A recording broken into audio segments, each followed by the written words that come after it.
Ladies and gentlemen, yes, this is your favorite show, Sports Unfolded, with your favorite hosts, Eric and Ron.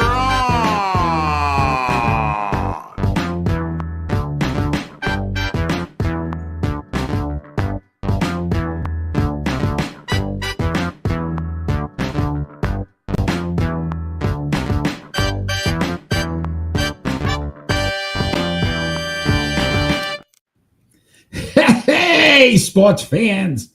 Welcome to the best sports podcast on the planet, Sports Unfolded, where we cover all of the top sports stories that have happened this past week. I am your host, Eric. Main man right over there, Ron. How are you tonight? I'm doing all right. I'm actually feeling pretty good. Yeah, it's a first. I know, huh? I'm still upset, though, that I didn't get to that 20 mark for the Christmas cards lost last week. Yeah, I mean, you're slowing down. You're slowing down. I mean, it's tough to get old, Eric.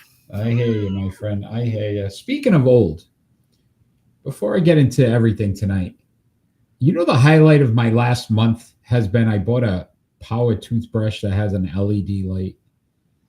Like, that's my highlight now. As I get older, I'm like, man, this toothbrush is really cool. It's got an LED light. Yeah, I don't know if I have any highlights as good as that. Isn't that crazy? Yeah. That is crazy. But we are live. We are fan interactive. I don't know if my chat is working. I don't think it is. Let me see. There it is. That's different. Yes, it is. So if you are joining us live, please join the chat. Let us know what you think of all the topics we're covering, as well as if you have something you'd like to talk about tonight. We'd love to hear from you.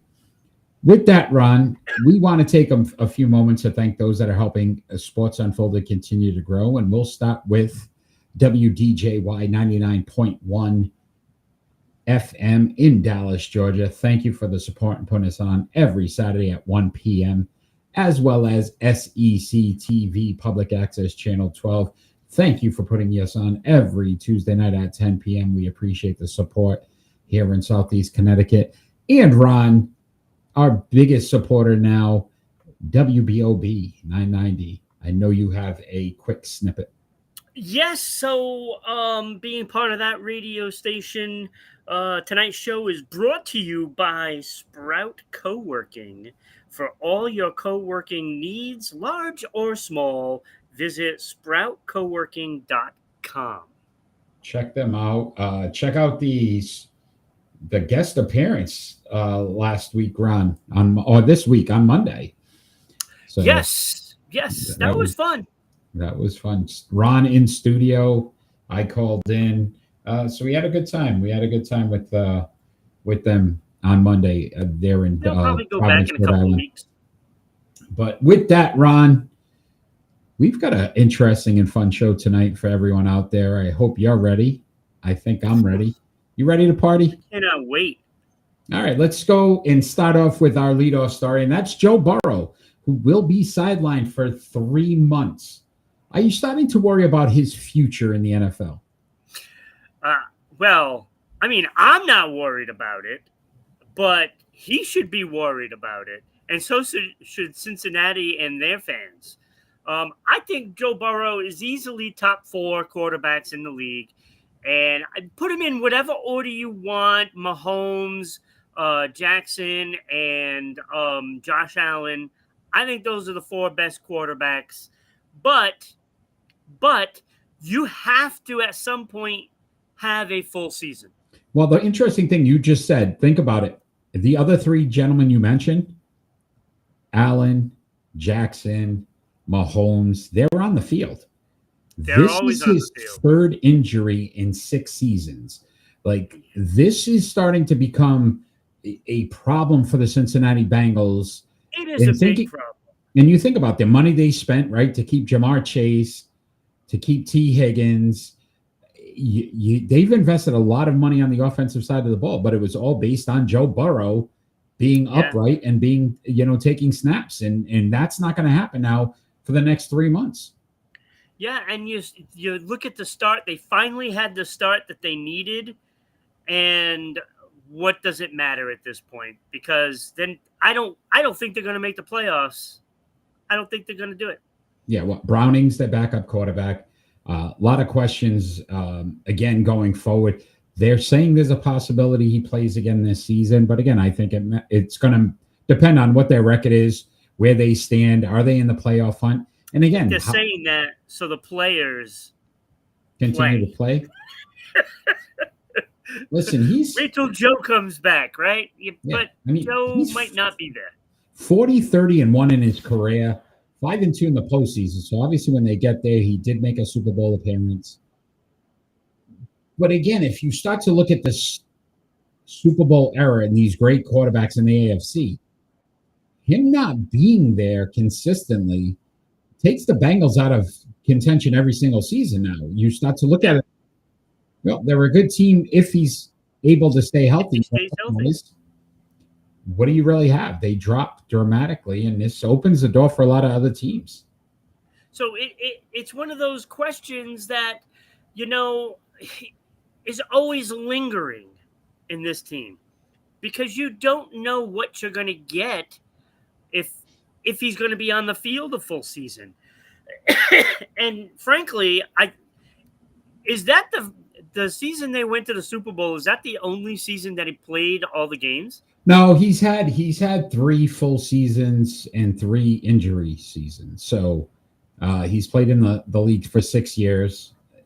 So again, half of his career is. And this is what I'm saying. You start to think about and this is where I said, are you worried about his future?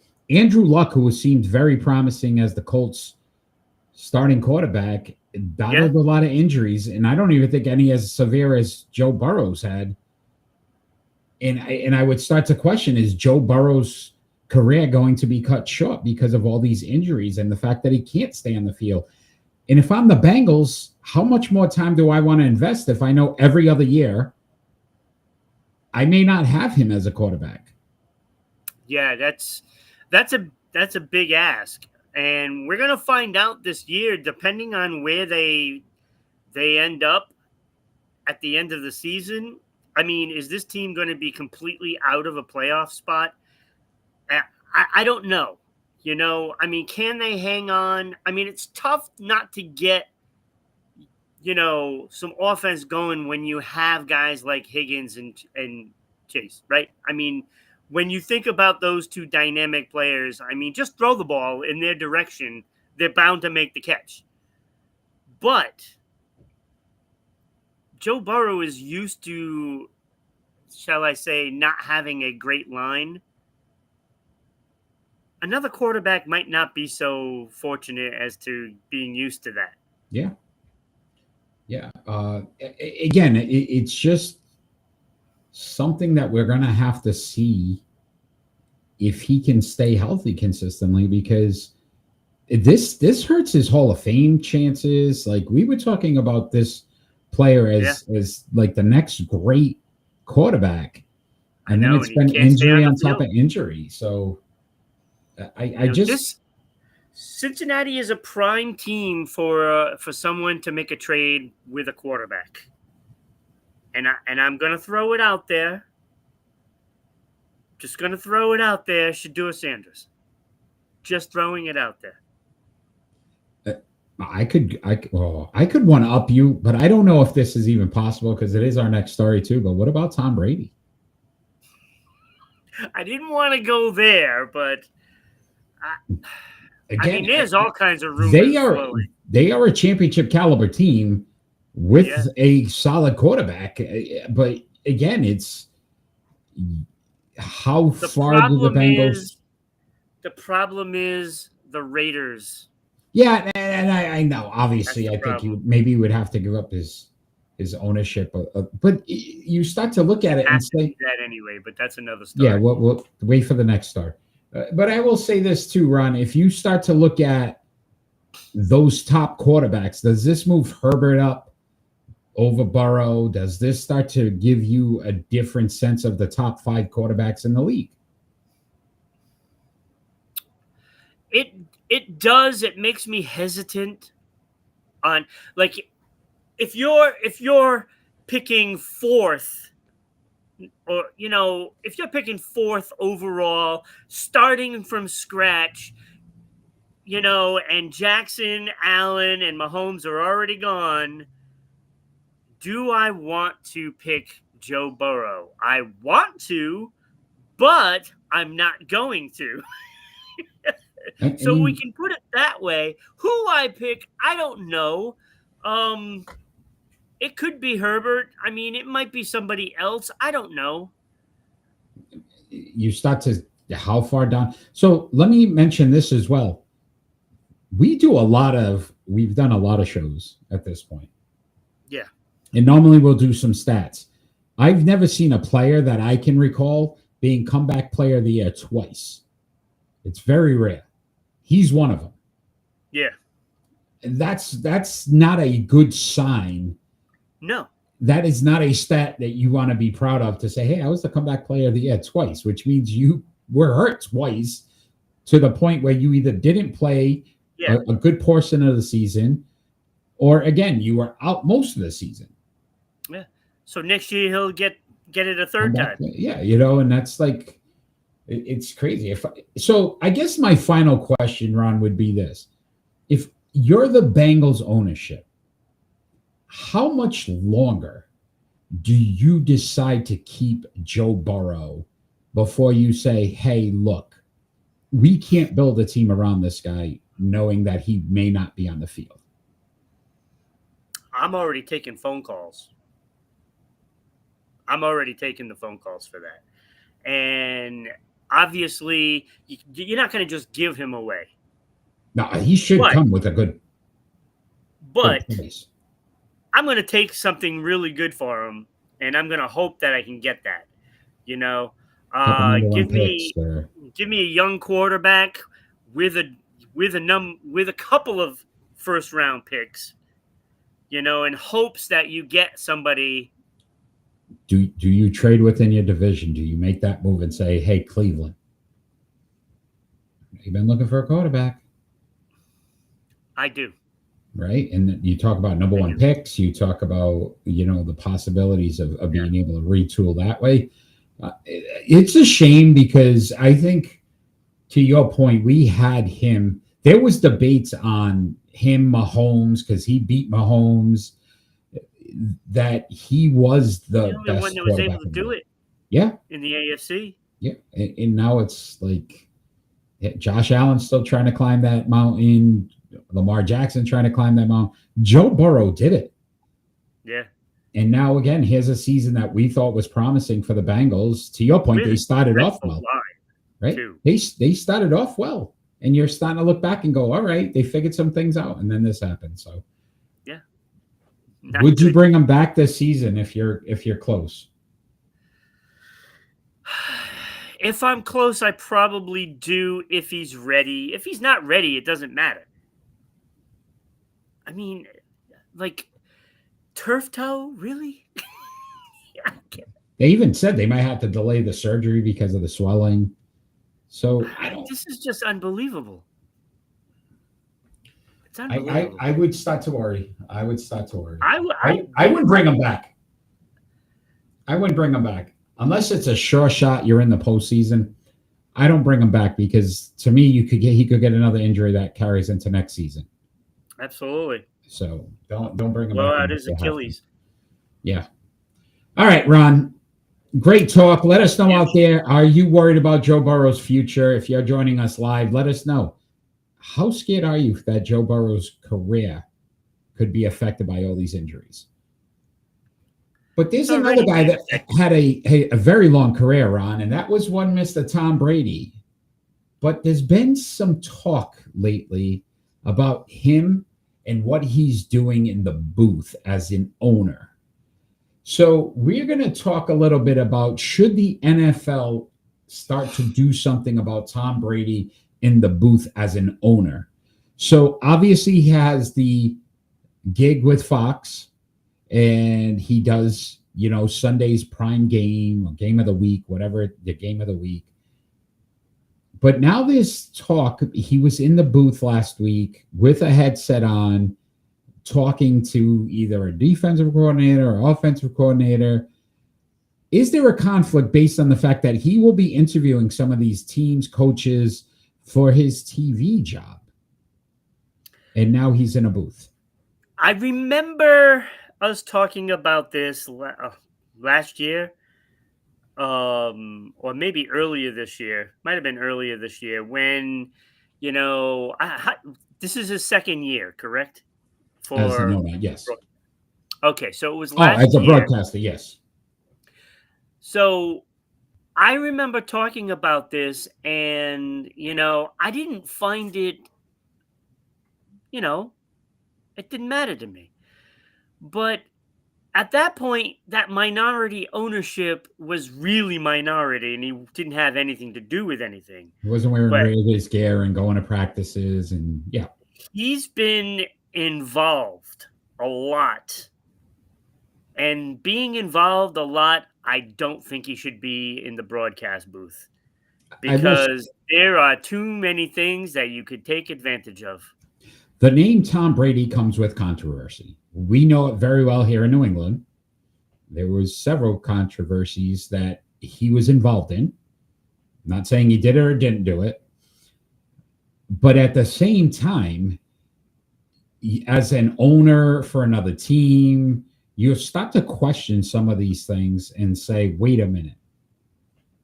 I don't want him interviewing my coaches, looking at game film, watching practices, because if my team is playing him later in the season, to me, that's an advantage for his team, for the Raiders, who are claiming that. I'll actually go further than that, Eric. If he's talking and interviewing players, what's to stop him from saying, oh, next year you should come to Las Vegas and play for us while they're under contract, and if they're a free agent at the end of the year? You know what I'm saying? Yeah. There is a fine line right there. And he could say it just jokingly. It's not a joke. It's not a joke. You have to really, really toe the line as a broadcaster with Tom Brady as also an owner. There's too much involved in this. It is, and he's been very involved in all the team structure. Yeah, and it's too much. I spoke to a Raiders fan today. One of my coworkers, a Raiders fan, and he said he doesn't like it. He thinks this is a wrong image for his team to have Tom Brady in a booth as an owner with a headset on. It doesn't look good for the NFL. The NFL is trying to basically, throw this under the rug by these coaches that they're asking. They asked Ben Johnson, who the Bears will play the Raiders, I think, in a few weeks. Oh, it doesn't bother me. If Tom Brady's doing the game before his Raiders game, he's gaining an advantage. And you can't tell me he doesn't go back to Vegas and say, hey, by the way, when they're in this formation, this is what they like to do. Or on defense, they're going to play it this way. And then him to be in the booth actually communicating that to a coordinator, it's not right. And if he's saying he's not, it's Tom Brady. You still have to have that doubt in your mind that it's happening. Yeah, and frankly, we both know that all these teams try to get an advantage no matter what. 100%. And so all these teams are doing it. Now, it's concerning, like the whole way around, to be honest with you. I mean, if they restrict him for like going to practices, which there's a lot of the talk about how he's restricted doing stuff, but it's Tom Brady. Who's going to even question it if he strolls out onto the field? It's Tom Brady. Nobody questions it. The opposing team questions, because they're always trying to get an advantage. And by saying something, it makes a difference. But, nobody really knows the rules on all of this situation because, it's never happened. It's not the norm. Yeah, it's never happened. I mean, when Romo left Dallas, he didn't become an owner. He's not He an didn't owner. become an owner. He's strictly an analyst. He does TV. And frankly, I think Tony Romo is fantastic at it too. When he first started, I think he's starting to get a little cutesy too. But at the end of the day, look, like I think Tom's improved as an analyst. Like, but it's still got a question: Is he gearing this? Is he gearing this up to help benefit his team? If this was the stock market, he'd be busted for insider trading. Right? Like, it doesn't make sense to me. The fact that the league is doing nothing about it is, I think, more concerning than anything else. I don't expect Fox to say, hey, look, Tom, we're letting you go, because they have a lot of money invested in Tom Brady. Yeah. They're not giving up. They'd be, what, yeah, if they fire him, he's plus? still going to get paid. Yeah, almost $400 million. He's probably owed. Like, no, sorry. If I'm the NFL, hey, you can't be on the sideline during games. Can't be on the sideline. I don't know what to tell you. Like, unfortunately, this is going to be part of the process. Or you can sit in a booth. Can't be on sidelines. Can't be in the locker rooms. Yeah, can't have a headset on. What do you need a headset for? Like, you start to wonder, like, what was he listening? Was he listening? Was he communicating? What was he doing on that headset? If he's going to have a headset, then to me, the NFL should be able to have an open mic to what's being communicated. And that's the only way I could see this thing working, is that if they have an NFL official who's listening to what he's saying while he's got a headset. It's like you don't know what anybody is saying over those headphones. You don't. know? And it's like you could have a spotter, in the stands. Michigan over here. We're gonna go Michigan. I'm just saying. I'm not saying it's happening, but it's true. I mean, do you believe anybody in the front offices of NFL teams? We know teams are still taping. I don't care. We know teams are still trying to get it. Of course they are. Some groundskeeper is there with a hidden cam. Come on. But he has full access. That's the part of it that's going to be question, is he has full access to these teams. He's part of his job is to go into these locker rooms and talk to the players, talk to the coaches, watch practices. He's getting inside information without even having to do anything that's not legal. He doesn't have to put a camera up and try to spy or plan a mic in a locker room or all these other crazy things that people said New England did. All he has to do is show up for work. He shows up, punches the clock, and then says, okay. He might not be doing anything wrong. He may not, but it's the impression. He may not be doing anything wrong, but the look is not good. Ron, you walk by a bank when it's getting robbed, and you're just standing there looking at it. The cops are going to come and question you and say, why were you just standing here? Yeah. You didn't rob the bank. You probably had nothing to do with it. Right? But I hope not, because that one might be the end of Sports Unfolded. But anyway, if you're looking at this and saying, Tom, you're in the booth. You've got the headset on. Raiders maybe negative play right after he put the headset on. Would you not start to question it and say, was that some inside information? Did he talk to a player about something? Did he see something in a practice? You'll start to question every single thing that happens. Hey, how did they know this was going to be a flea flicker? Well, Tom Brady was at the practice last night. Yeah, I mean, to me, you were a little off on that analogy. I could have been walking by the bank with a ski mask on. I didn't rob the bank, but because I had a ski mask on. It was cold. It was August. Cold. It was August. Yeah. Who doesn't wear a ski mask in August? Come on. I actually saw somebody with a ski mask on a few weeks ago. I think it was like the last week of August. And he had a ski mask on, and I'm like, what is this guy doing? Yesterday, I had a guy behind me, and I look in my rearview mirror, and he had put it on the headrest. It's a ski mask on the headrest. And I'm looking at this thing like, is that a real person? It took me like 3 or 4 times to look like, is this guy going to rob somebody? Like, there's a ski mask in the back. The guy's No, it must have been the carpool lane. I guess so. Maybe, I don't know what it was, but it freaked me out a little bit. I mean, I think the NFL has to react to this and do something, because I just see this in a year from now becoming it's going to become a bigger problem, especially if the Raiders start to do well, and all of a sudden it's teams that Tom Brady's done games for. That's where you start to question it. Like, hey, if he's doing a game, the conspiracy theorists are out there I wouldn't doubt it, though. Bounce on this one. Come on, like, seriously, the Raiders beat Kansas City. He's probably going to do a Kansas City Chiefs game.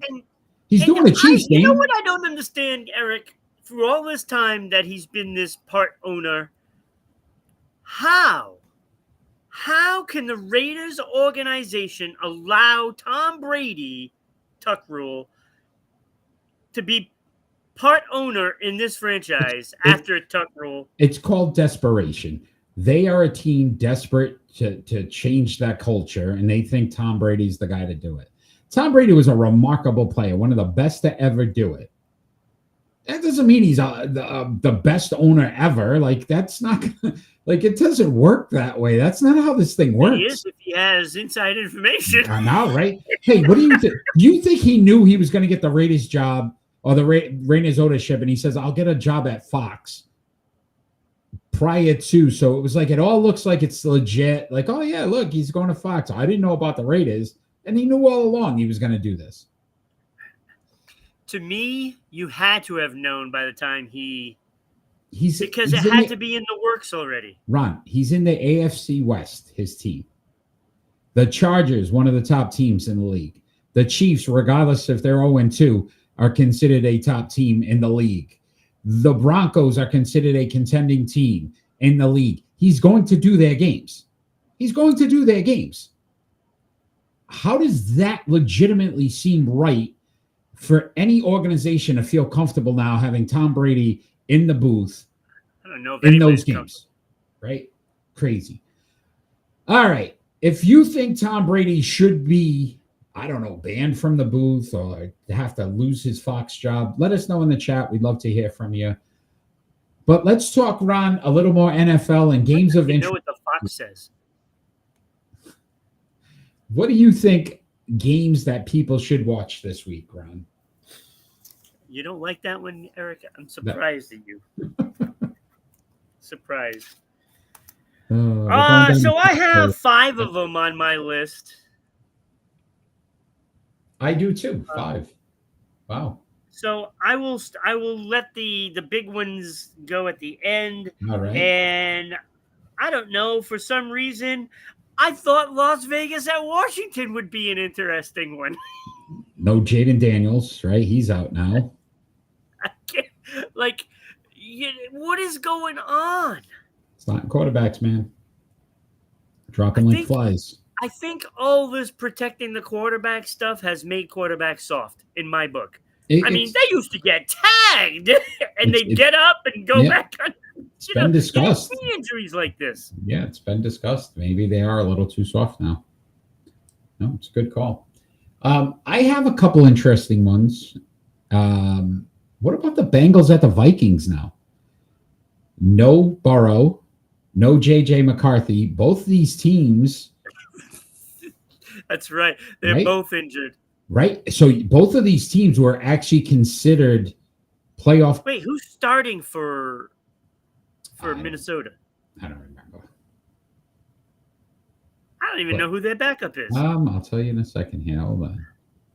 But if you look at it, to me, it's interesting because the loser of this team could go on a pretty significant losing streak if these obviously Burrow's out, but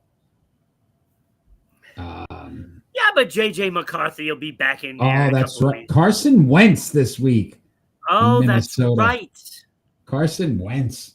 Right? So Minnesota could go on a downward spiral if they lose this game. Gonna work. And one other one before you go to your next one. What about the Chiefs at the Giants? Both 0-2. The Giants, nah, don't like that. Both 0-2. The Chiefs need to win this game. The Giants, but and the Giants, who really have played competitively, you may start to hear some rumblings again about that Dable. defense is pretty good. But this is where they actually threw up 30-something points against Dallas. Russell Wilson's playing pretty good right now. But there's a shot that they could beat the Chiefs and knock the Chiefs to 0-3. Could you imagine? What are those I would have headlines? never thought that. Right? That's why I say it's an interesting game. We think the Giants are out of it. I thought Dallas was going to kill the Giants. It took them overtime. Yeah, I know. I like the Arizona-San Francisco game, battle for first place. Purdy may play. I mean, Arizona 2-0. Mac Jones. Mac Jones. I told you they let him go too soon. I would have kept him in the fold. Yeah, I don't know. I also have the Lions at the Ravens, which you have down there, right? Of course. I think that's, again, both these teams 1-1. There's still questions with Detroit. Ravens need to stay kind of in this mix because Buffalo looks like they're going to be close to maybe one or two losses. This is just wonderful news for Buffalo Bills because they start 3-0 and everybody's now chasing them. If Buffalo gets that number 1 seed, that's big because they need to be at home. Yeah, I agree. Especially if you're playing Kansas City in the playoffs. Yeah. And I'm not ruling them out yet. You can't, obviously. But Baltimore, if they go to 1-2, then you start looking, it's like they're not going to get that top seed. Yeah. They're going to have to struggle just to get in. And then if Detroit goes 1-2, people are going to start talking. Green Bay, right? Looks like a team that is going to take that division. Detroit wants to stay close as possible. So, yeah. No. So that's going to be interesting. I'm sure you have. I see the other two up there. So, yeah, Denver and the LA Chargers. That should be a great game. If Denver can win this one, they even it up at 2-1. But if the Chargers win this, they kind of have a stranglehold early. Yeah, if they go 3-0, I think the Chargers. Look like the team to beat.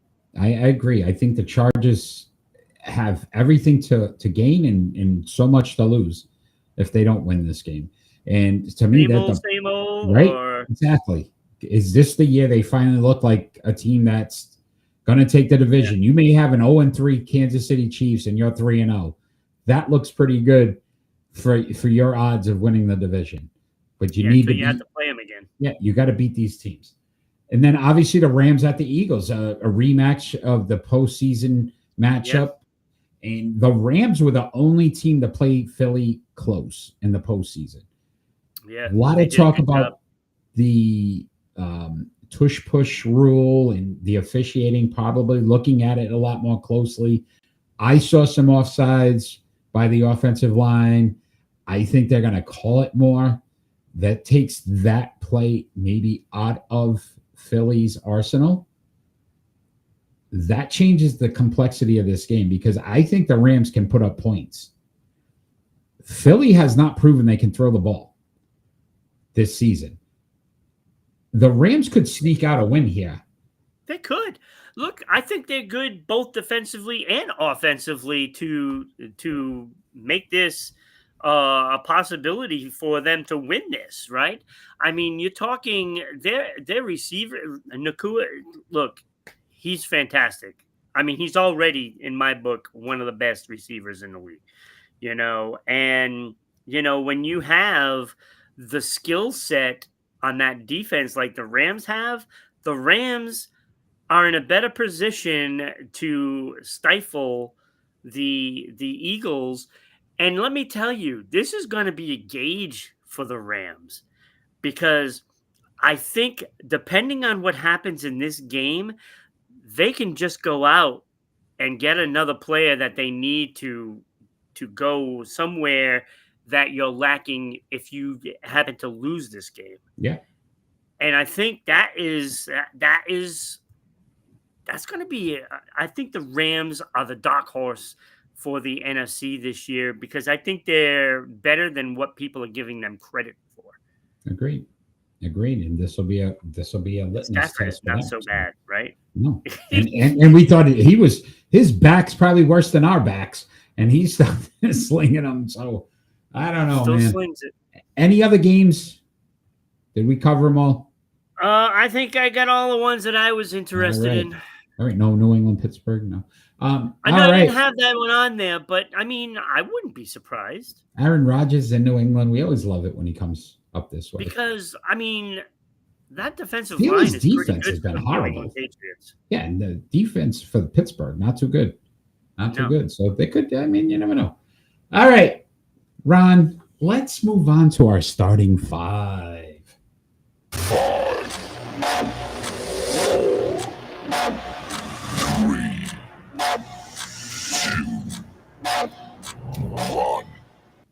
Our starting five segment tonight, current NBA coaches. So they have to be active coaches.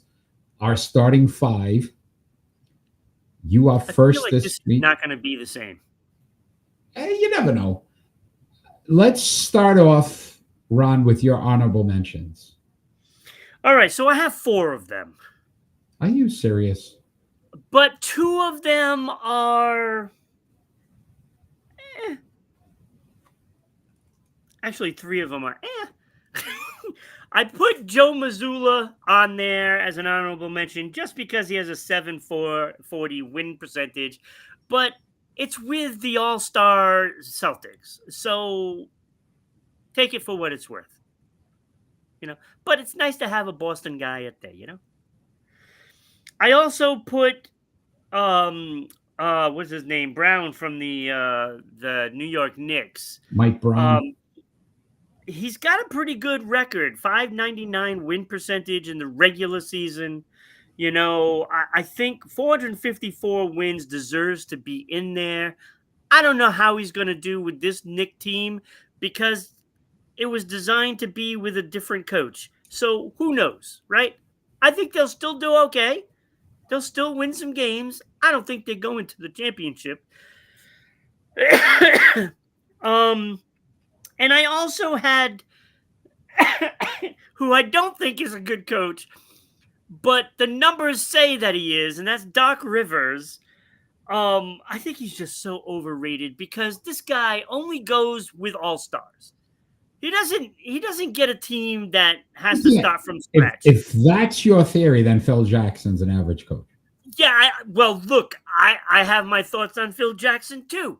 You know, it's easy to coach when you have Michael on your team. It's easy to coach when you have Shaq and Kobe on your team. It's easy. I'm sorry. I think he's overrated. Period. Wow. You may start some controversy just with that. It wasn't him that controlled Dennis Rodman. It was Michael. So anyway. You have any more honorable mentions? So those guys are, you know, they're... Yeah. Okay. All right. So really my one honorable mention is Jason Kidd. He is my number 6 out of all of these guys. Okay. And, you know, he's barely over 500. But the man did have to have, like almost beginner teams at some spots, I should say. So he's had to go through, you know, the rebuild and stuff. Okay. So Jason Kidd, my number 6. Number 6. All right. My 2 honorable mentions. Ime Udoka with the Rockets. I loved what he did in Boston. You saw him do the same thing and turn the franchise around in Houston. I think he's a good coach right now. And then a guy that doesn't get a lot of credit, but you got to think about, he's won a lot. Rick Carlisle with the Pacers, honorable mention for me. He finds ways to win, and he does it in different ways with different styles of teams. So I've always liked Rick Carlisle, so he made my honorable mention. But that brings us to our starting 5, Ron. So at number 5, who do you have? At number 5, Mark Daigneault From the from Oklahoma City OKC. Thunder. Yes. Already in your top 5. Okay. Already. And here's why. Because he got this team when they were all young. Okay. And I think he had a big part in developing quite a few of these players, to be honest with you. So for that reason, I put him in there at number 5. I think game plan has been very, very well done, especially after losses. And the development of the young players, I think SGA is a given. He has that talent. That's that. But the other guys, I think, developed. Okay. All right. At number 5 for me, the man has the most current wins in the NBA. I went Doc Rivers. 587 win percentage. His playoff numbers, though, he's just over 500. Yeah, at 504. And he does have the one championship with Boston. So I put Doc Rivers at number 5. Yeah, he still wins. You can't deny that. You can't deny he wins. Deny it. He only wins. Follows. He is like the LeBron of coaching. They follow dream teams. All right. Who do you have at number 4? He's chasing. Number 4, I have Udoka. I put him there. I think he's fantastic. This guy, I mean, look what he did for Houston this past season. I mean, night and day, that team from a season ago. And I think he's a fantastic coach. He was fantastic in Boston. Just don't put him around the owners or any of the front office, wives. All right. A Christmas card lost, I'm sure. All right. At number 4 for me, I had Tyronn Lue. Again, yeah, a 592 win percentage, 362 wins in his career, 582 in the postseason, Ron. So when he gets there, he does do well. And he did have that one championship with LeBron, and that's never easy to do. So the fact that he's one that I left off. I mean, he should have been Tyronn Lue. So 3 for you, Ron. Number 3 for me is Carlisle. I think he's a great coach, and he's another guy that goes through the rebuilds too. So he doesn't only get the star players on his teams; he has to go through those rebuilds. And for him to have his record 536 win percentage, he's 7 away from 1,000, and I think he's a fantastic coach. Fantastic. What he did this season was incredible. Yeah. Okay. No, very good. At 3 for me, I had Eric Spoelstra. Miami, 579 win percentage, 787 wins, Ron. That's not too bad. 570 in the postseason, does have 2 championships. Miami's always in the mix in the postseason. They're always around. So no matter what the talent was, he loses LeBron, D Wade, he still found ways to get those teams into the postseason. So I went Eric Spoelstra at number 3. Which brings us to number 2, Ron. Number 2, I have Steve Kerr. Ooh, okay. I couldn't put him at number 1 after what he did to Jason Tatum. No, not going to happen. Yeah, it's for spite. Number 2, Steve Kerr. He may never be the same, Ron, after this. Thanks. You really showed him. Yeah. No, I mean, it's tough. Okay. All right. At number 2 for me, I had Joe Mazzulla. You can't deny 740 win percentage, 660 in the postseason. He did win a championship. So to me, Joe Mazzulla has to be the second best coach in the league. I think this year is going to tell us a lot. And we talked about this. Yeah, as 100%. Well. This will see if he's a real coach now. If he can win with this team. Yeah. Yeah, agreed. And I think he can. Look, they're not going to be as potent as they were with Tatum, Porzingis, and Drew Holiday. I mean, that's a lot taken off of a roster. but I think this team is still going to be good. And I think they're going to be top 3 or 4 teams in that conference. In the East. Okay. All right. Love to hear. Who do you have at number 1? I have Eric Spoelstra. Okay. I think, look, because he goes through it with roster changes and stuff, this guy still wins. He still wins. How do you bring a team led by Jimmy Butler all the way to the championships, right? How do you do that? Like, Jimmy Butler is like a number 2. Yeah, they're not a bio. Yeah, no, I agree. You know what I'm saying? Yeah. So this guy still, I count him out all the time. But Miami is still in the thick of things no matter who's on that roster. And I think that's a credit to his coaching. And I think, he doesn't have, what Kerr has. Mm-hmm. He doesn't have Steph Curry and Draymond and all these guys that just keep showing up and doing the job. He's always losing players, and he comes out of it still with a playoff team all the time. All right. I had Steve Kerr at number 1, 648 win percentage, 567 wins, 684 postseason win percentage, 4 championships. But this is where I disagree with you. I think it's harder when you have superstar players to get them to win.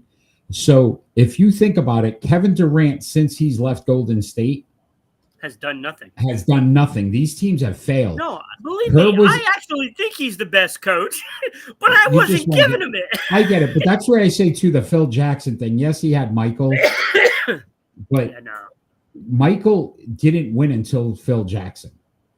So he figured out a way to get. I get it, but I like Doug Collins. I thought he was a good coach, but he couldn't get Michael over the top, whereas Phil could. Sometimes these great coaches with these great players, it's harder to get them to buy in. And if you can as a coach, then you're successful. Kerr's proven that to me. Look, Kerr to me has one superstar. That's what he's got. And he wins with that one superstar. And Steph Curry makes other players better. Just his presence on the court makes other players better. So, Draymond is not like, oh my God, the talent of Draymond. He's not dropping 25 points a game. He's not doing 22 rebounds a game. But he's a role player. And he's part of this big 3 that when you start analyzing it, it's really not a big 3. It's a big 1. You're a big one. It's a big 1. But Steve Kerr does make this team have a championship caliber squad every year because of his game planning. It is better than everybody else's. Yeah. All right. Well, that was our starting 5 for tonight. I hope you enjoyed that. That was pretty good. Let us know if you agree, if you're joining us live. But we're going to continue this NBA talk, Ron. And how excited are you about the NBA possibly expanding to Europe and creating a new NBA European League? They're saying possibly by 2027, 2028. The NBA and FIBA would join together on this venture to create a 16-team, possibly a 16-team league with clubs such as Real Madrid, Istanbul, and Barcelona as part of the new league. How excited are you? I mean, I know you're pumped. I know you're holding this emotion back right now. You're so excited that the NBA is going to do this that you don't even know how to contain it. Okay.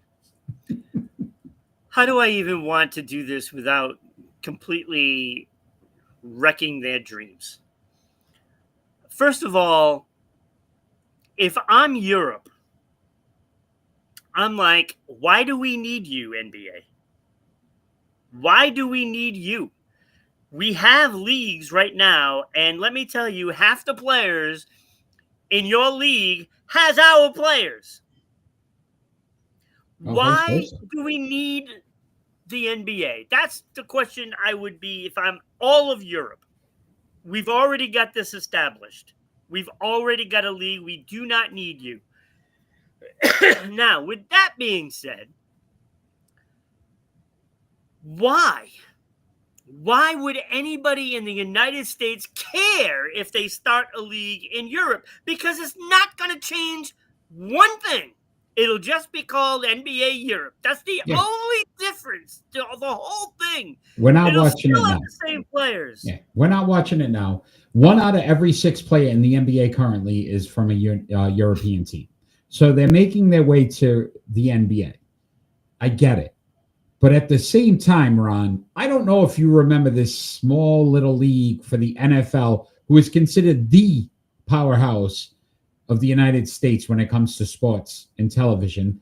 NFL Europe was a thing. It didn't do well. It does better when it does these games in London twice a year, in Germany, or wherever else. Nobody cares. Nobody cares. The NBA currently has a league called the G League that nobody cares about. I am not watching a European league because it has the name NBA attached to it.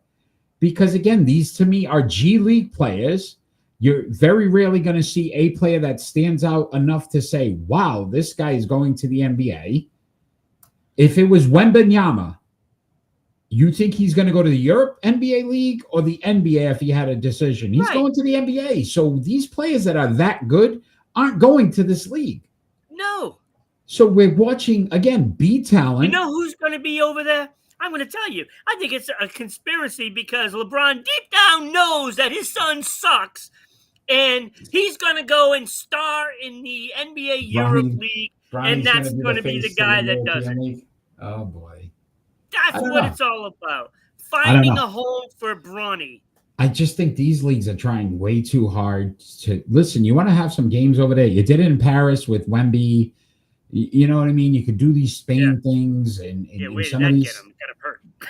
So I just think, like, if I'm, I hate it. If I'm the NBA, this is the what? $14 billion isn't enough for you, so you want to go rake in all of Europe's money? Get out of here, okay? They do not care about the United States at all. They don't care about you. Yeah. You know what I mean? They have their league. It's already doing wonderful, right? So what do they need the NBA for? Yeah. Nothing. They don't care. I'm tired of these. We're going to expand. We're going to put things everywhere. Like, stop. Just stop. I mean, I cannot stand the games in London for the NFL because I don't feel right at 9 a.m. having to watch football if it's my team. Like, it doesn't make sense to me. They never put them in the league, have a team there. It's the biggest mistake ever. So horrible. All right, Ron. So I think we're both in agreement. If we're still on the air in 2 to 3 years and this is a thing, well, I'm sure we'll talk about it then. Oh, we'll be on. All right. With that, let's move on to some Major League Baseball. The season is winding down, Ron. What are some of the things you're looking for down the stretch here in the postseason? Poor Mr. Met over there in the hospital. He's hurting. He's flailing. He's on life support. I have a friend actually at the game tonight, and they're playing the Nationals. I hope they win. But, yeah, I mean, again, they're struggling. Well, I got to tell you this, Eric. I'm a little more confident in the Mets than the Red Sox right now. Red Sox, game and a half, right? Oakland A's. They can't even beat them. Game and a half. The Guardians are hot. Guardians just climbing up very slowly, knocking on that door. Can Boston hold on? I think that's something we're going to watch for this week. Boston has to play Detroit and Toronto to end the season. Yeah. They're going to get swept. Who do the Guardians have? Do we know? Let's look that up. It doesn't even matter. Probably the Royals. Oh, man. Come on, buddy. The Royals in Oakland, probably. And they'll beat the Oakland A's. The Red Sox can't, but I don't know. I don't like this attitude from you, buddy. I think you've got to be, if you don't bring the positivity how are they going to have that positivity? They can do this, buddy. They've lost like 9 out of the last 10, I think. I don't know. It's been bad. It's been bad. All right, you ready? Let's see. We've got. Oh, no, maybe not. They got Minnesota for 4 games, Detroit and Texas. Well, Texas is right behind them, so 10 games left. So, I mean, it's a possibility, but they have won, what, 7 straight? Yeah. They're going to handle... like, Minnesota is not a good team. They traded everybody. So if they got 4 games with them, they're going to win 3 of those. And then, to your point, let's see. Boston here. Yeah, they have, I think, a 4-game series, if I'm not mistaken, with Toronto. Could be 3. Not what I wanted. Okay. I mean, they only got like 9 games left, right? That's what I'm saying. Most of these, you're like down to the final week here. Right. 3 with Tampa, 3 with Toronto, 3 with Detroit. Oh my God. And Tampa's not, but you got Crochet going tonight. Okay, so you can give them hope for 1, but I don't think they do it. I think they only win 3 more games for the season. And then what about here in the West, AL West, the Mariners and the Astros? They're playing this weekend. Yeah. And they're tied right now. That's a big series. Right? That's going to decide first place. It could. Well, it should. Well, one of them's going to come out of and then Mariners have Colorado and then the Dodgers to finish it out. Yeah, Mariners have a tough schedule, but the Dodgers, if they've clinched, though, may not really be playing as many people. Yeah, I mean, I look at it this way. Toronto, Detroit, and Seattle, I have as the division winners. I have New York, Houston, and Cleveland making the playoffs in the wild card spot. I just feel like you're doing that, so you try not to jinx your team. But okay. No, this is what I actually believe. Okay. So, and then if you look at that playoff picture, Seattle will win against either Boston or Cleveland. And then I think Houston would beat the Yankees. Yeah, I could see that. I don't see anything other than that. AL West for the ALCS. So I would think, I could actually see Seattle and Houston winning against Toronto and Detroit. So I'm going to go out on a limb, Seattle, Houston. Okay. All right. NL. Obviously, the biggest race is the Mets. They're up 2 games. 3 teams chasing them. Reds and Diamondbacks are only 2 games back. Right. San Francisco's 3. I don't think they can climb over it. I think the Mets hold on. I think they hold on. Let's see who they're playing now. I don't see them dropping that. I think when it comes crunch time, I think the players got lucky. Are just good enough. They got Washington, Chicago, who's already clinched, the Cubs, and the Marlins. So, I mean, if they can take the 3 from Washington and 3 from Miami. 4 or 5 wins there. Yeah. So they should get in. They should. I mean, if I'm a Met fan, though, I'm not too confident on what they're going to do. No, I'm not confident either. But and if they do stay, I mean, you're looking at probably LA playing the New York Mets. It doesn't really matter anyway. LA should win that series, but you never know. And then Chicago Cubs. I'm not sold on the Cubs, and I think they lose to San Diego. San Diego's playing some really good baseball. So, and to me, LA and San Diego have a lot to say about this, and Milwaukee and Philly would have to play those teams. I'm not confident that Milwaukee can beat them. Yeah, I think Philadelphia's probably got the best team in the NL. Yeah, they'd have to play LA without, they lost that starting pitcher. Yeah, but they're also in the tougher, division when it comes to the teams that they may face. But so it's going to be fun. Last week of a great series. Yeah, we got a week left, Ron. Isn't that crazy? Week left of baseball, then we get into the postseason.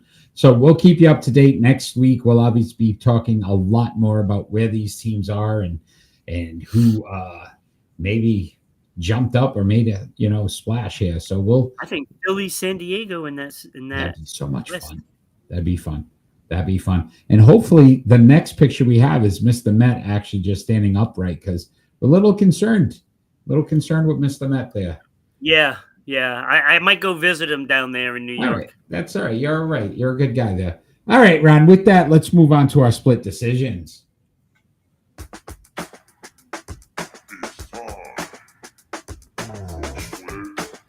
Oh, no. I don't have split decisions. Okay. Wait a minute. They might be able to upload one real quick. Go ahead. So our split decision segment, basically, we give each other two more likely scenarios, and we have to make a decision based off of that. Ron, you are first this week with our split decisions, so we'd love to hear from you. Up there right now. All right. So my first split decision is: what is more likely to get better ratings in 2026? Next season. The World Cup. Okay. The Olympics. Ooh. Or the NFL draft. And that is just in this country, not any other country, just in this one. Ooh, that's a tough one. Wow, that's a tough one. I mean, you want to say the NFL just because of just what it does. But I think it loses steam because of it's usually the first day, maybe a little the second day. Nobody cares about the third day. They just don't. Or the fourth. I think they got 4 days now. So I'm tempted to say NFL, but this is probably one of the hottest ones you've ever done. Because again, the Olympics are in LA, so it's in America. You know there's going to be some, but I don't think as many fans like the Olympics as much as you have as many fans wanting to see soccer. So I think I'm going to go World Cup. And I just think it's the World Cup based on the fact that I think you have a bigger base of fans. Some people don't care about whatever. It's going to badminton, horse race, whatever they do in summer sometimes. Wait, is it Summer Olympics this year? Yes. I thought it was winter. No, it's summer. Wait, are you sure? Yeah. Because you remember You're they're doing. Sure, are you? I am. Because the NHL is doing it, so it's Winter Olympics. 28, I thought was the winter. Is it 2028? Yeah. Now I'm confused. Oh, it is winter. Yeah, you are right. Why are they doing it in LA? Oh, it's 28 LA. Oh, that changes my whole thing. Why do I think the Summer Olympics was... Okay, so 28 is the summer. So this one's in Milan. Oh, so I'm definitely going World Cup. I thought this was the one in LA. Okay, that's why. Yeah, you're right. I'm going World Cup, no doubt. I'm like, wait, it's in LA? Yeah. It's like so much I'm interested in the Olympics, you see? I'm so interested in the Olympics. All right, Ron. Your first split decision. Which is more likely? Cal Raleigh, he's got 56 home runs, hit 60, or Kyle Schwarber passes him in home runs for the season. He's got 53. So Raleigh needs at least 4 to get to 60. Schwarber needs 3 to tie, 4 to pass. I like Kyle Schwarber, but I think Cal gets it. Cal Riley gets 60 home runs. That lineup is too potent right now. He's on fire. Did you see he broke Griffey or tied Griffey's records for most home runs for Mariner? Yeah. Cal Raleigh. Interesting story. Fun story this year with him. Yeah. I mean, next year we find out he's juiced. He's juiced. I hope it's not juiced. Yeah, I'm sure. He figured it out. But all right. Sure, so you're going Cal. All right. Your second split decision. All right. Which NFL 2-0 team is more likely to not make the playoffs? Tampa Bay, San Francisco, Arizona, or Indianapolis? I think this is pretty easy, believe it or not. I'm going to go Arizona because I think they're overachieving. But I would say 1B for me would be San Francisco because I see a lot of injuries happening. Purdy's already been out. Not sure he's going to be back this week. And even if he is he 100%? So I would go Arizona, San Francisco next. I think Indianapolis is going to win that division because I don't think Houston's that good. And then Tampa Bay, that division is absolutely garbage. They probably already won the division by being 2-0.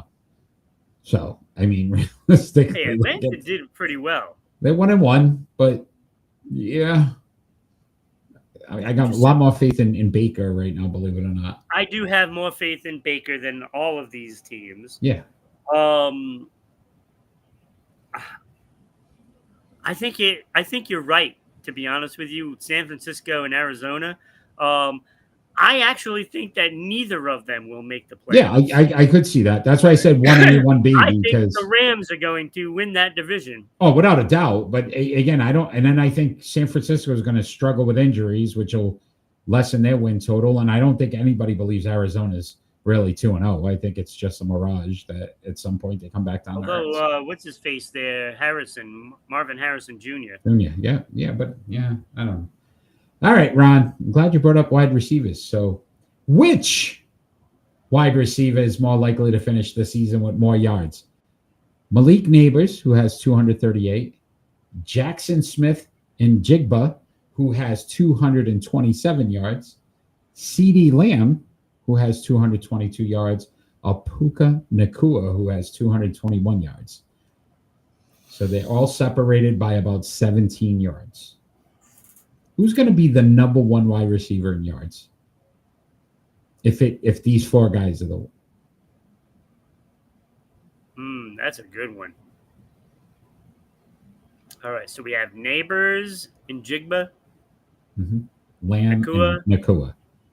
And who's the other one? Lamb, CeeDee Lamb.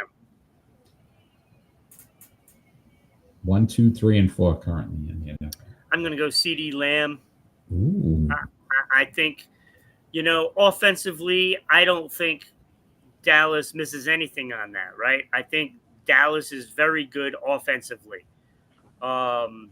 Defensively is going to be their problem.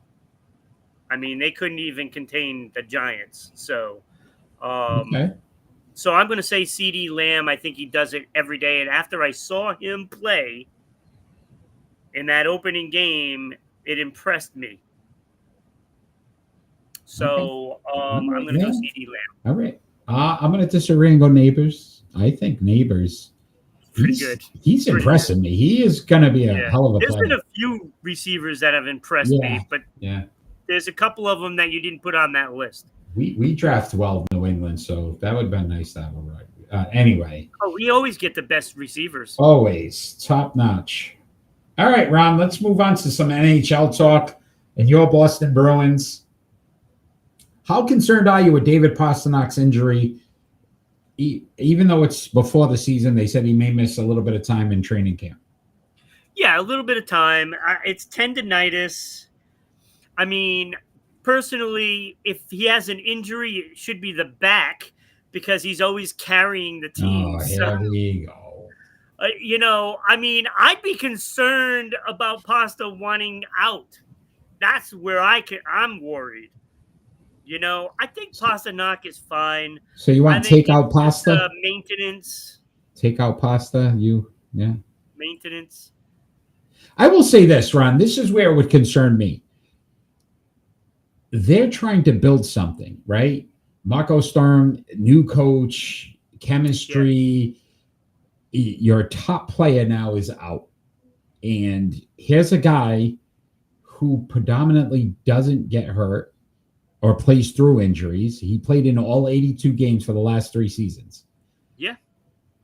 I'm just saying, if you're trying to build a culture of toughness and guys out there and playing every single day, and I'm not saying, I know it's early in the season and at camp, and I get it.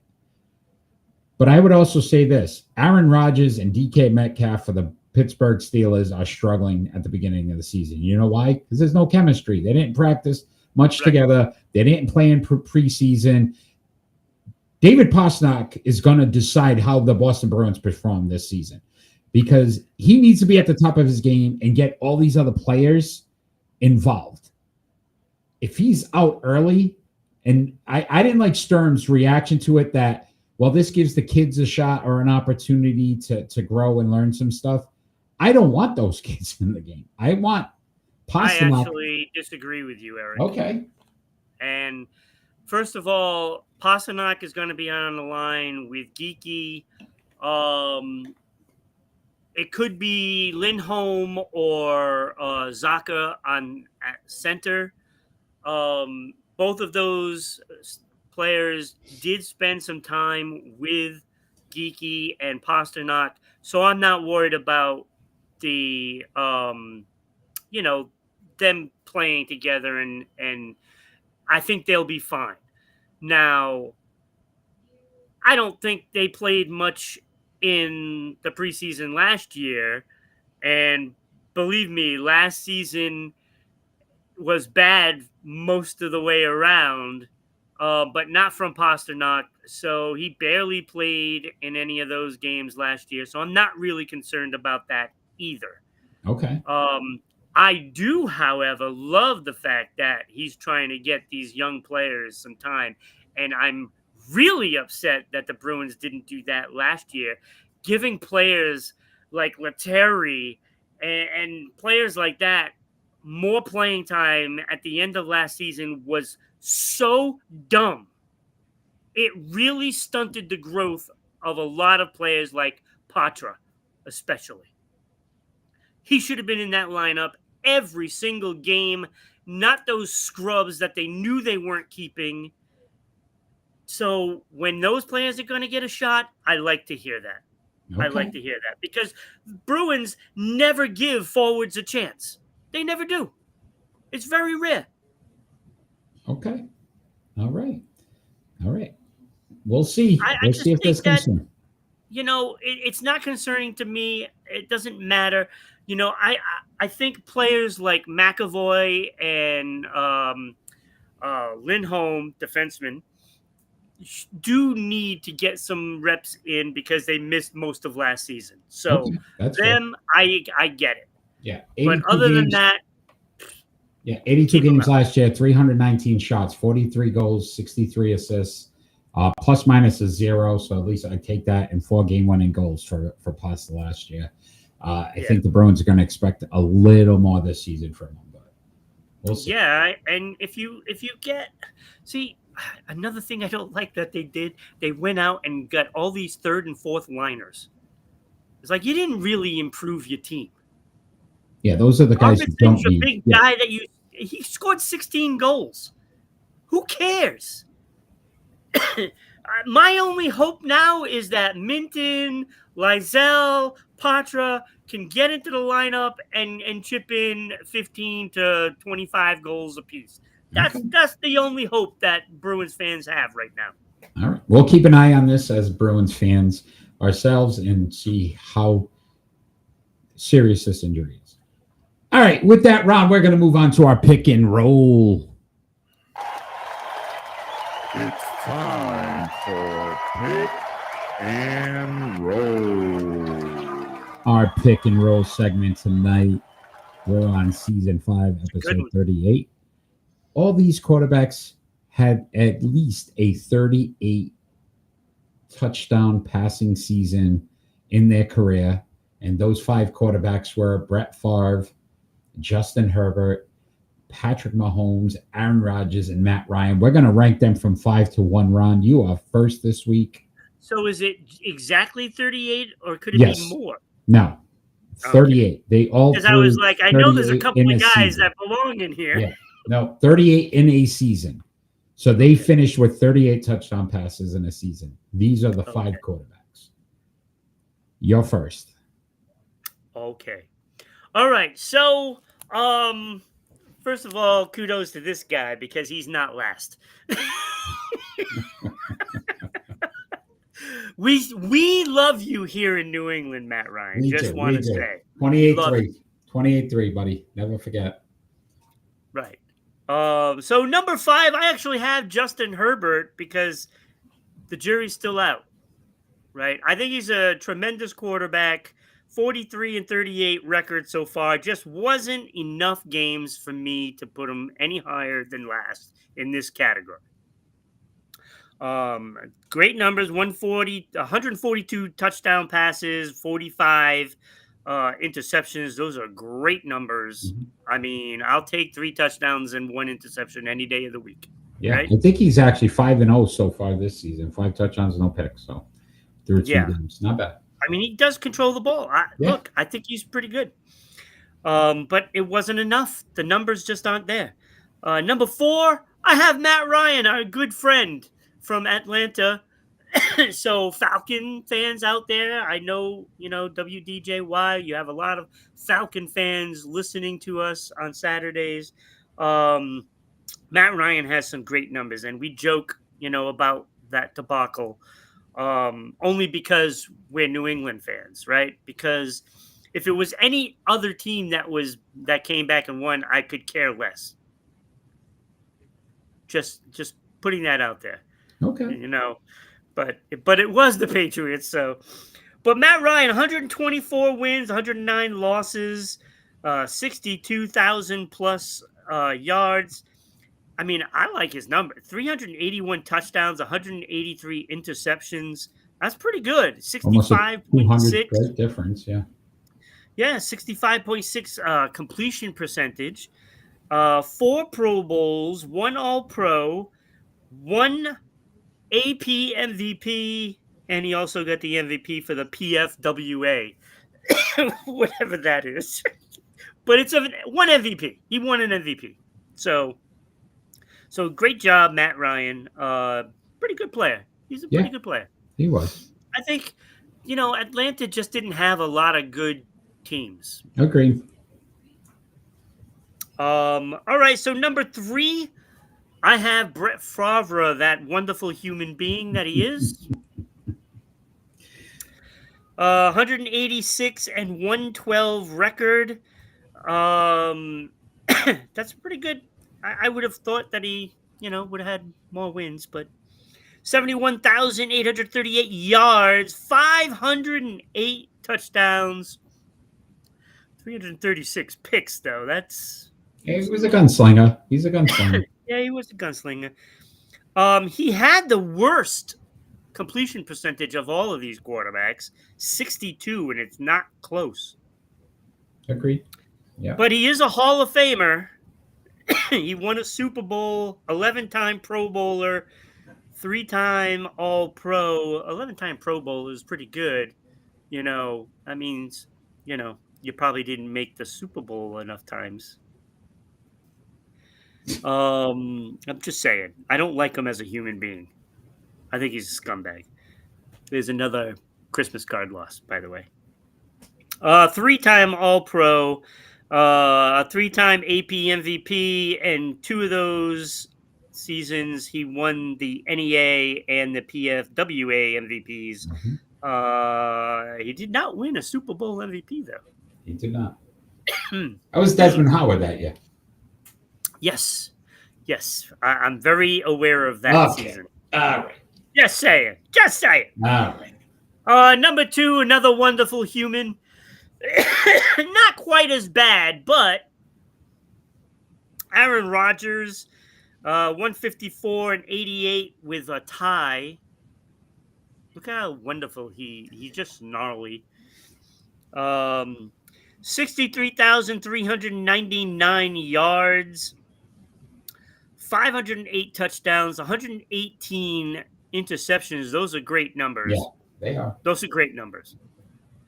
65.1 completion percentage. One Super Bowl. Not enough to be considered one of the greatest. So sorry, those folks at the 4-letter, Network. Yeah. network. 10-time Pro Bowler, 4-time All-Pro, 4 AP MVPs, and also PFWA MVPs. 1 Super Bowl MVP. Great numbers, but show me in the postseason. Show me the money, baby. Show me the money. That's right. So number 1 is the guy that did show him, how to do it in the postseason. Patrick Mahomes, 89-25 record, 32,797 yards, most of them important. Look, 247 touchdowns, only 75 interceptions, 66.5 completion percentage. Puts him 0.1 behind the leader, Justin Herbert. When it's all said and done, Herbert could end up being on the top of this list. Yeah. So 3-time Super Bowl champion. That's more than all of the others combined. 6-time Pro Bowler, 2 All-Pro, 2 AP MVPs, and also PFWA MVP, and 3-time MVP. The Super Bowl. So. Yes. All right, Ron. Here you go, my friend. You nailed it. You got it right. Herbert, I agree, just not enough tape yet to really. He's only 7 games over 500. So again, he needs a little more. Oh, 5 games over. Sorry, 5 games over. So a little more time there. Matt Ryan, again, good numbers. But again, he's another one that you're looking at 15 over a 500 record. So it's not like it's whole. That's why I pointed out that he's had some really bad teams around him. So I could see why he was 4th. 3rd, I agree with you. Brett Favre, listen, 1 Super Bowl. So it's harder to put him ahead when you got the same amount of touchdowns from Aaron Rodgers and 200 less interceptions. Right. And that made a big difference. And then he has 1 extra All-Pro Rodgers, 1 more MVP. So I went Aaron Rodgers at 2, which left Mahomes, again, 3 championships. And when he got there, 3-time Super Bowl MVP. So well-deserved to be at number 1 on this list. So great job. Nice job. Nice job. That was a good one. It would be wonderful if some of those guys were actually good people, Yeah, well, listen, can't get it all, man. Can't.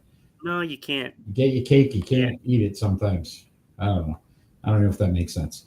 All right, Ron, we're going to skip our Hall of Fame voting, but we will tell the fans out there to go and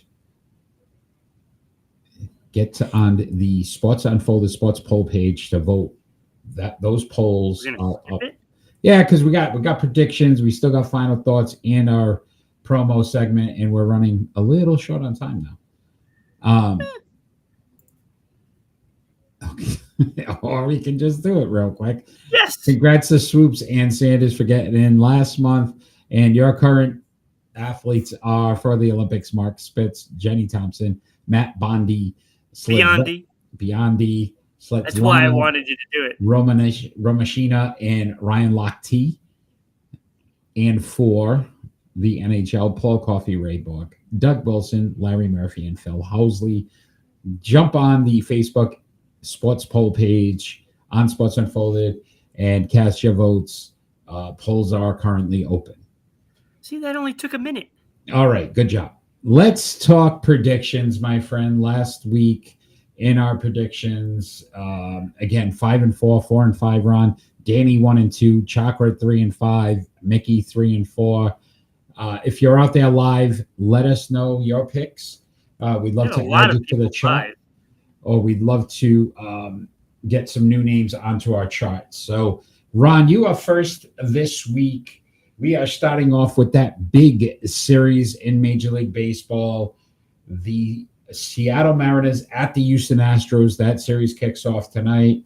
Best of three. Who do you have? I'm going Seattle. I just think that lineup is just hitting so well. I mean, I don't know if they just recently got a loss, but they've won a lot in a row. It's like Yeah, 10, 11 games or something like that. It's ridiculous. I thought one of the best trade deadlines. Seattle made it. I love what they've done. Houston, a couple big injuries. So I went Seattle as well. I think they take at least 2 of 3 and take control of the AL West there. That's 922, Ron. We've got the Milwaukee Brewers at the San Diego Padres. Both of these teams need to continue to win. I'm going Padres, though, at home. I feel like they're going to be able to take 2 of 3 here as well. Yeah, I went Padres, too. I think, San Diego has a way of coming up big late in the season for the past few years now. This team plays LA very well, and it would be a shame if they don't make the playoffs for whatever reason. But I got San Diego taking 2 out of 3 on this one. It means more to San Diego than anything. All right. 921, Ron. Denver Broncos at the Los Angeles Chargers. There's a big AL West matchup. Who do you have? I got the LA Chargers winning this one. I'm on the Herbert bandwagon right now. I think it might be a season that he breaks out. And I think that this team could actually win this division. I do agree with you there. I went the Chargers as well. I think they know what's in front of them this year. This is the games that they need to win. They need to beat their own division, stay ahead of Kansas City. So I went Chargers as well. 921 as well. Rematch of the postseason. Los Angeles Rams at the Philadelphia Eagles. Who do you have? I'm so torn with this one because I really feel that the Rams can win this game. But I'm going to go with Philadelphia. I just think it's if it was in LA, I would definitely take the Rams. This is a toss-up to me. And but I'm going Philly. I went Philly as well. And the reason why I went Philly, a lot of haters. They're hearing the noise. They can't win without the tush-push, all this stuff. I think it's starting to get to them. They won a Super Bowl. They want to prove that they are a legitimate contender again. So I went Philly here. 922. So Monday night, you got the Detroit Lions at the Baltimore Ravens, Ron. I still think Detroit is going to struggle with this coaching thing, even though they won. I went Baltimore here. I think Baltimore's the better team. I went Baltimore as well. I mean, being at home and, I just think Baltimore just matches up to them, with that defensive side of the ball. And I'm not sure that, it was week 1 that is the real Lions this year or if it was week 2 because they didn't play anybody good in week 2. Yeah. They played a good team and they got smacked in the mouth. So here's another good team. And Baltimore can do that to you. Agreed. Good analogy there, bro. This Saturday, tomorrow, we've got number 17, Texas Tech Red Raiders at number 16, Utah Utes. Yeah, the 2 Utes. So what do you have? This is a tough one.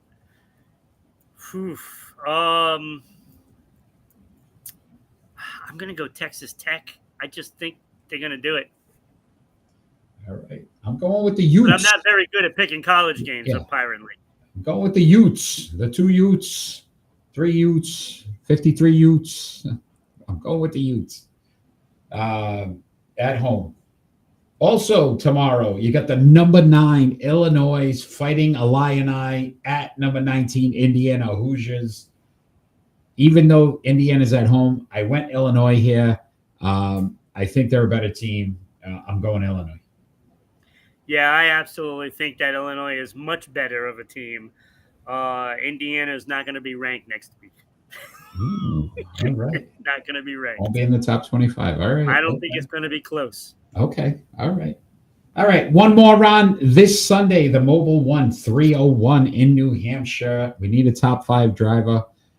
Last week, we didn't get one, which was ended our streak. I think we had like 6 straight weeks where at least a top 5 driver. So what do you have this week to get us back on the board? Well, I was thinking to go Bubba Wallace, who is the favorite.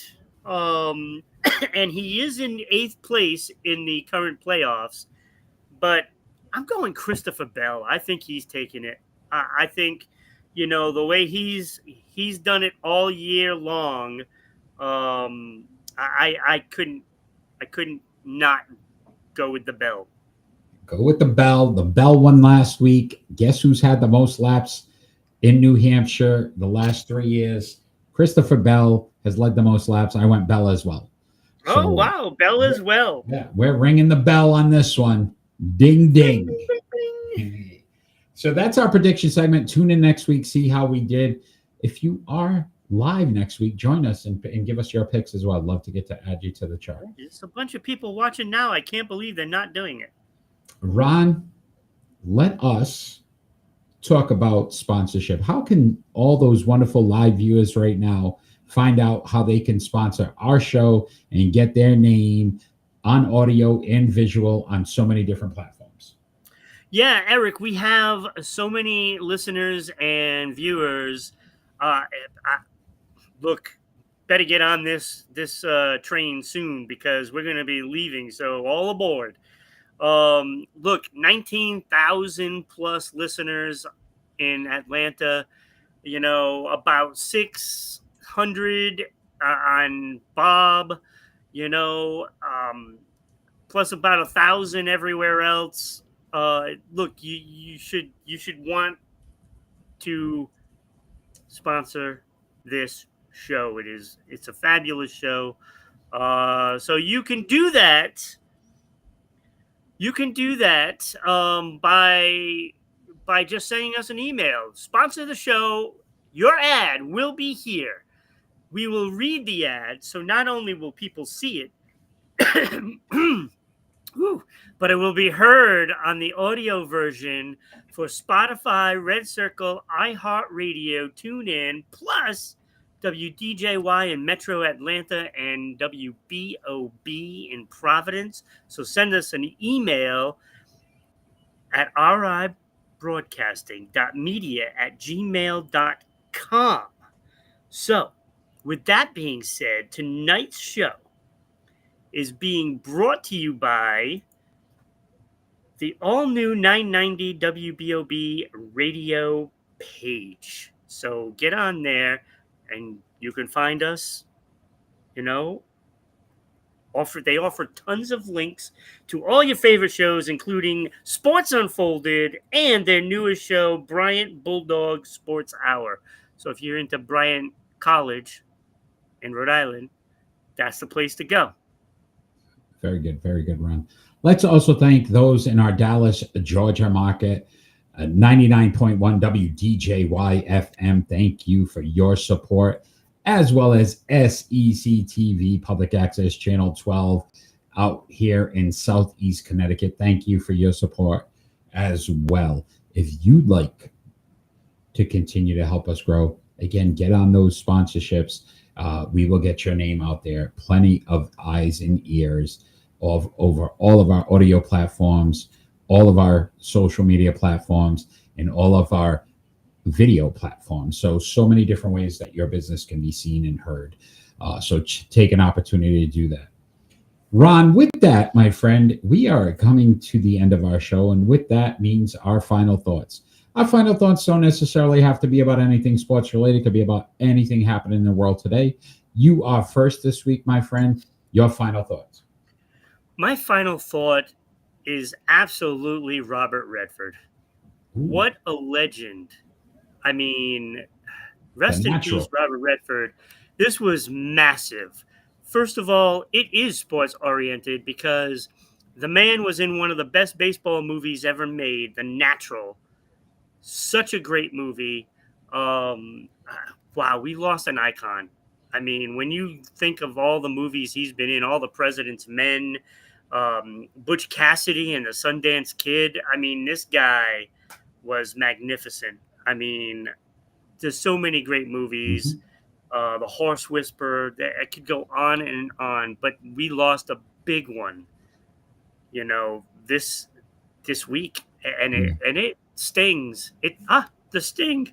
Hey, see, no pun intended. It does sting. You know, I make light of it, but 89 years old. The family, Legend. you know, asked, you know, for privacy and stuff. So, just a terrible loss for, you know, the movie industry and entertainment as well. So, sorely going to be missed. That's for sure. Yeah. No. Well said. Rest in peace. So I have two. My first is a pitching legend retiring, announced his retirement. Clayton Kershaw. I know there's been some discussion about, you know, he didn't win enough in the postseason or his postseason, right? He does have a ring. But these numbers are on 222 and 96 in his career, a 2.54 ERA, over 3,000 strikeouts. He's 11-time All-Star, 3-time Cy Young, 5-time ERA. He's won a Triple Crown and an MVP. He had a remarkable career. Clayton Kershaw, I think tonight he's pitching his last regular season game in Dodger Stadium. Wait, so he's not even going to be in the postseason? No, I think his last regular season game will be tonight. Oh, I was going to say. So I'm sure they will do something after the postseason, depending on how far they go. But Clayton Kershaw, great career. We wish you luck. Hey, you ever want to do an interview on Sports Unfolded, we're more than welcome to have you. One of the best lefties, too, right? You think about it, left-handed pitches. So, yeah, I mean, he's one of the greats, to be honest. Yeah, he really was. His numbers are remarkable. In the past, 15 years, I got to say, it's like him, Pedro. Yeah. Randy we're not Johnson, even 15 years, Maddox. right? Yeah, I would put him in that class. So great career. Wish him luck. And we'll see if we get to see him a little more in the postseason. And just the final, my son is serving in the Navy. He is overseas, but it is his birthday today. So I just wanted to wish him a happy birthday. Not sure if he gets to see this or not. He's on a ship, and sometimes, they don't get a lot of the Wi-Fi. Sailing the 7 seas? Yes, he sails 7 seas. So just wanted to wish Eddie a happy birthday. Hope you had a great day. Look forward to seeing him come home and spend time with us at some point. Him being there is certainly putting me at ease. Yeah. I can't with you right now. All right. With that, our show is ending. I want to thank everyone that joined us live. I want to thank everybody that's going to watch us afterwards. Like, share, and follow us on all our social media platforms. Share the show. Tell your friends about us. And come join us next Friday night at 6 p.m. for the best sports podcast on the planet, Sports Unfolded. We look forward to seeing you next week. And all we ever ask for every single show is that we finally get peace on earth. Have a great night, everybody. We'll see you next time.